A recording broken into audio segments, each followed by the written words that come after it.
ha, दै, अर, बां, अखां, अखाफोर सान बे हात्ता बुस्थुआ जोंनि शरीरखौ पुरा सम्बन्ध दङ बेखायनो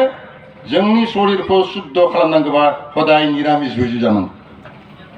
दा बहुता निरामिस भोजि होनना बुंब्ला माने ए माबासो बुंलायलायो जों ना जानांगौ बेदर जानांगौ जौ बाय लोंनांगौ आरो इसोरखौ ओरैनो अम होनना खुलुमनांगौ माने जोंनिया जायो माबा निरामिस जानो खिथानांलायबायलै ओरै होननानै आंखौ रायखांबाय थालायसिगोन आरो मानसिफोरा खिन्थु जों बुंनो जिब आत्मा अहिंसा परम धर्म होनना बुंलांदों आरो शास्त्रफोराव लिरना दङ परमहंस बाबा शिबआबो बुंलांदों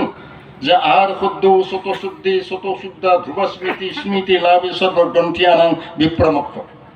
आहार शुद्ध जाबासो माने गोसोआ शुद्ध जागोन गोसोआ शुद्ध जाबासो नोंहा इन्द्रफ्रा मोनगोन इन्द्र दमेनथाखौ इसोरखौ मोनगोन दा आं जौबो लोंबाय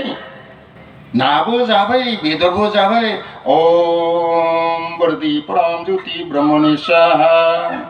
ओम सरासर ब्रह्मनि स्वाहा नोंबो ब्रह्म आंबो ब्रह्म होबाय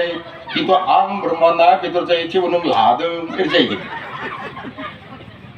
उल्था जायोमोन जोंना मोनानो जों बिनिखायनो जों बुंदों इमान खुलुमबाय थायो अरखौ जेबो मोनथारजा जेबो जायाखैलै आंनिया गतिके महा थांनोसै एबार कृष्णगुराव थांनोसै आं जा बिष्णुबा जग तक गैलानो मा खालि कृष्ण होनबानो मोननोसै बिदि जालांबाय आरो तत्वखौ जों बुजि मोनला बुजि मोनो जोंफोर बिनिफ्राय कनभार्टेड जालांनोसै जोंफोर मा जों खृष्टानाव थांनोसै खृष्टानाव माला जग तक खालामना ना जानांगौ बेदर जानांगौ अमा बेदर जानांगौ रुबिबारे खालि माने इन द गड द नेम in the name of the Father, in the name of the Son, Amen. बुंलाबानो इसोरा मोनोनो बिसाना बिसा थांलायनोसै जों बेखायनो आध्यात्मिक जिथु तत्व आध्यात्मिक तत्वखौ जों लानांगोन बेखायनो बुंदों तम अन्था जथा नास्ति भास्करनं बिना प्रिये बिना अग्नि प्रयत्नता किंचिदनं पश्यते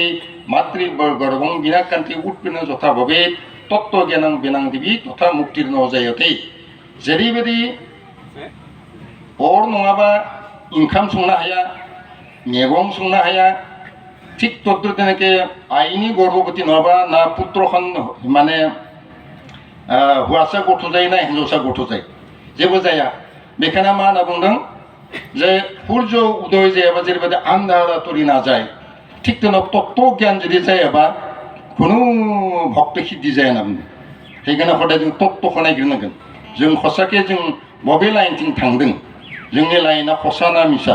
दा आं 1964 निफ्राय दीक्षा लानानै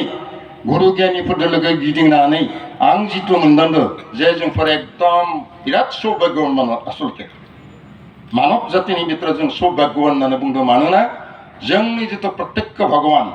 जि भगवानखौ जोंफोर मोनदांदों किन्तु जोंफोर उपलब्धि खालामनो हायाखै आरोखि कारण जों साधन भजन गैया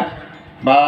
जों सत्संग गैया सत्संग जानांगौ आसलते सत्संग माने एनेकुवा नङा जे अनुकूल धर्मआसो सत्संग खालामनांगौ बिदि नङा आसलते सत माने जों बे गासैबो सत बहु पुण्यनि फलते नोंथांमोनखौ आं दिनै लागाल मोनदों आहा बहुत पुण्य बानदों निस्सय नङाबा नोंथांमोन बायदि पुण्यबान आत्माखौ आं लोगो मोनामोन कारण नोंथांमोना मानो पुण्यबान आत्मा नोंथांमोनाथ' सत्यखौनो मानिदों अरखौ मानिदों अखाफोरखौ मानिदों माने सानखौ मानिदों हा दै अर बां गासैखौ नोंथांमोना मानिदों गतिके बिनि निसिना